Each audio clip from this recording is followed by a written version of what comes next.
Greetings. Thank you so much.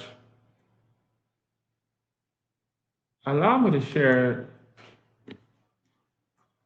a reflection that grew out of a conversation that I had with a student of Louis Farrakhan and the Nation of Islam that I thought was quite illuminating.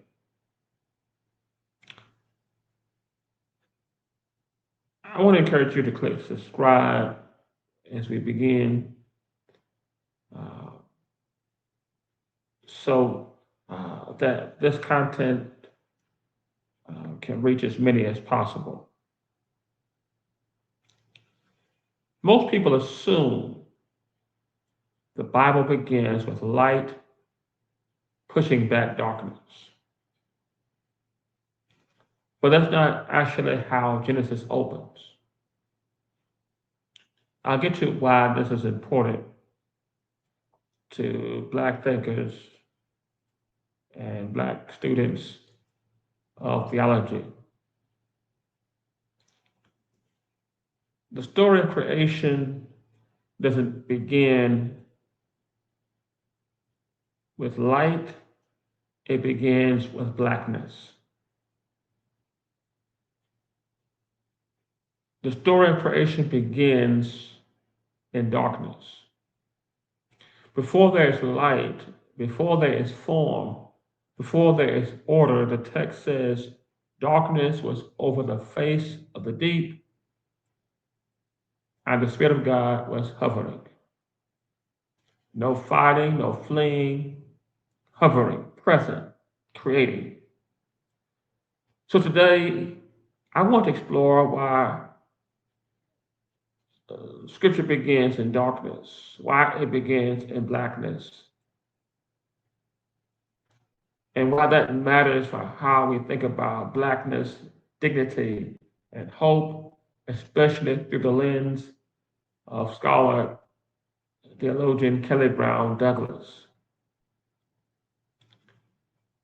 In Genesis 1 1 and 2, darkness is not a symbol of evil. It is not a threat. It is not a mistake God needs to fix. Darkness in Genesis represents the beginning and whatever precedes light. It is not the presence of sin. It is not the presence of a problem. Then it says formless and void, which describes potential, not punishment. Let me state it this way. And if you read Kelly Brown Douglas's Resurrection Hope, you'll find uh, you can go more in depth with this conversation.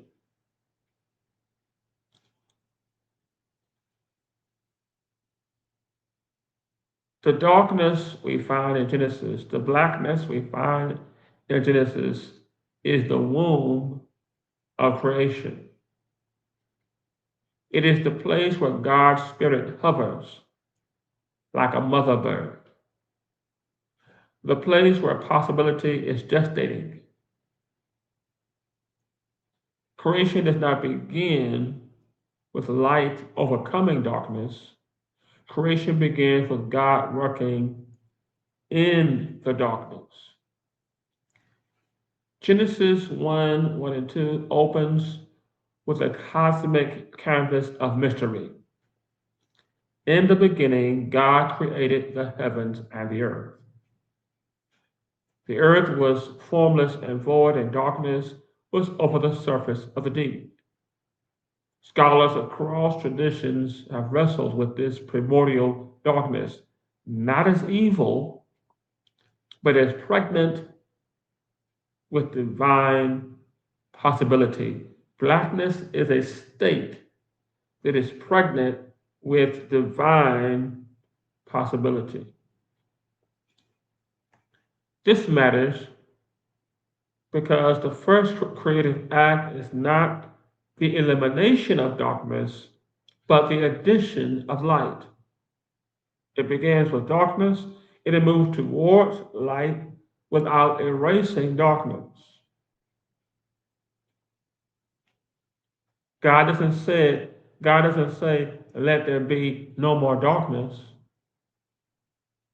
God does not say, let there be no more blackness. God says, let there be light. Light is introduced, not as a moral opposite, but as a partner in the rhythm of creation. Evening and morning become the first day. Notice the order. Evening first, then morning. Darkness first, then light. Darkness is not erased. Light is simply integrated. The creation story does not demonize the dark, it dignifies it. Kelly Brown Douglas, in her text Resurrection Hope, argues that early Christian traditions later distorted this biblical picture. In Resurrection Hope, she shows how Christian theology absorbed cultural biases that equated light with purity, goodness, and civilization, and darkness with sin, danger, and inferiority. This wasn't biblical, it was cultural. And eventually it became racial. Douglas explains that this binary helped justify the anti-Black narrative that is so pervasive in American society by casting Blackness as something God needed to fix or redeem. Once again, the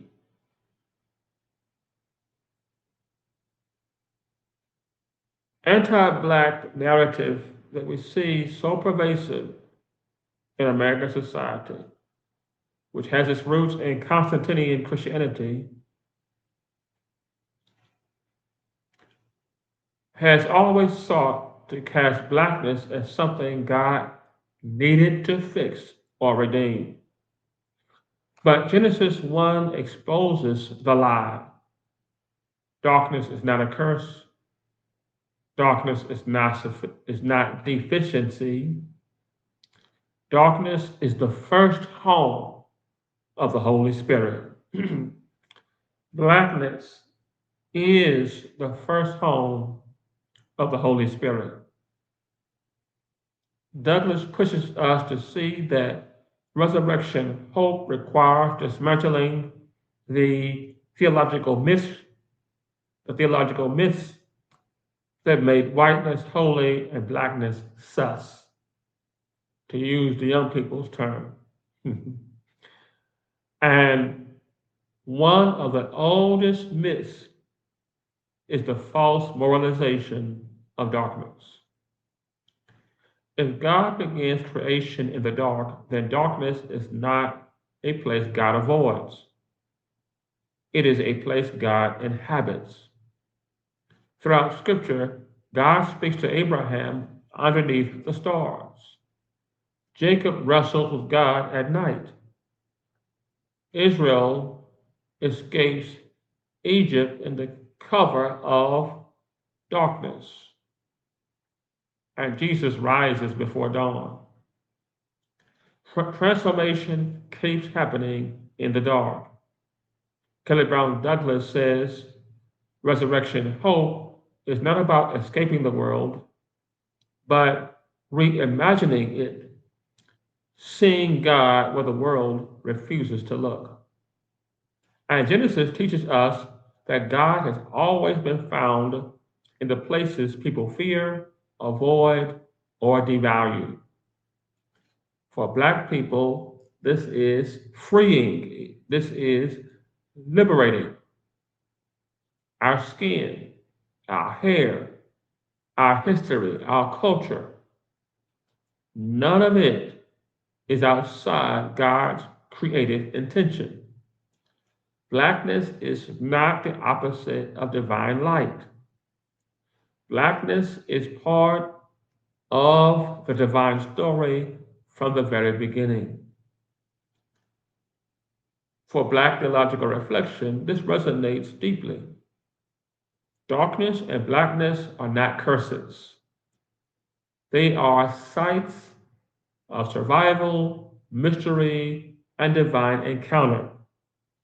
Like the blues, Genesis 1 2 sings of a God who hovers over chaos and calls forth beauty.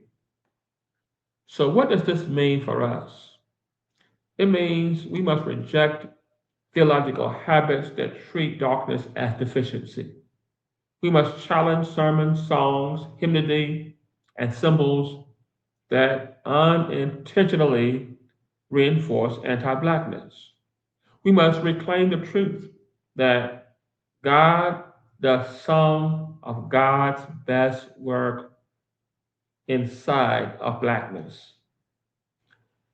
Kelly Brown Douglas calls us to a resurrection imagination that sees Black lives as sacred, not in spite of Blackness, but because Blackness is part of God's creative talent.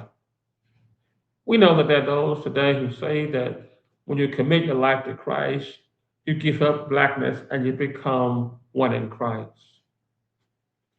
You know the text where Paul says there's no Jew, no Gentile, no slave, no free. We're all one in Christ.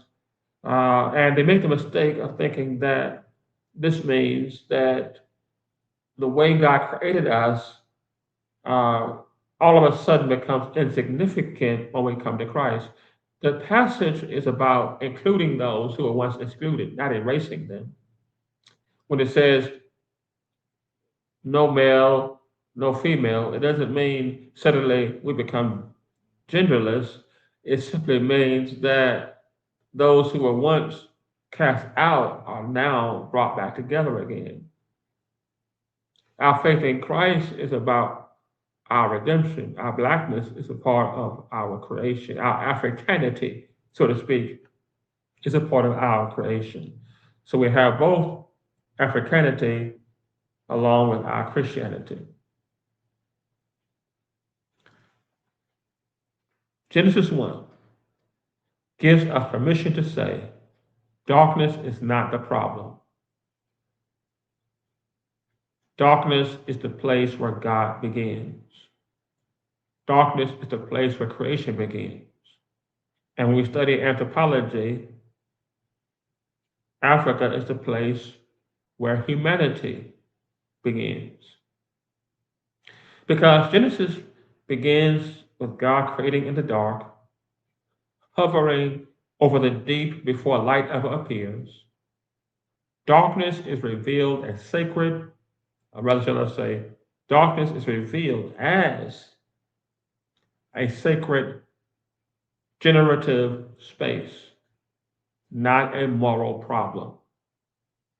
When Constantinian Christianity later distorted darkness into a symbol of sin and inferiority, it violated the biblical witness and helped construct a racial hierarchy that devalued Black life. Blackness, then, is not merely socially and systemically or structurally oppressed, it is theologically misread. Reclaiming the sacredness of darkness in Genesis exposes the lie at the heart of white supremacist theology and affirms Blackness as a site of divine dignity, creativity, and hope. So the next time someone uses darkness as shorthand for evil, remind them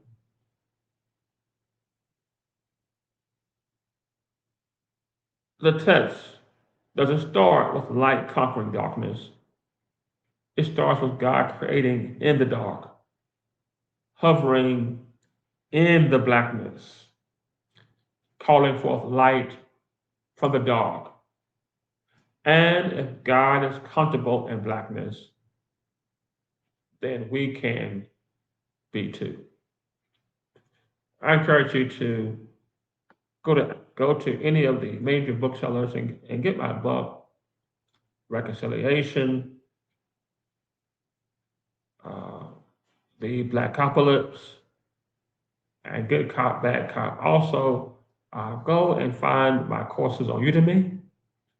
These are certificate courses that will help you to become a better social leader. Whether you are a teacher, clergy person, Sunday school instructor, you may find my courses on Udemy helpful as you continue to grow into what God created you to be. Thank you so much.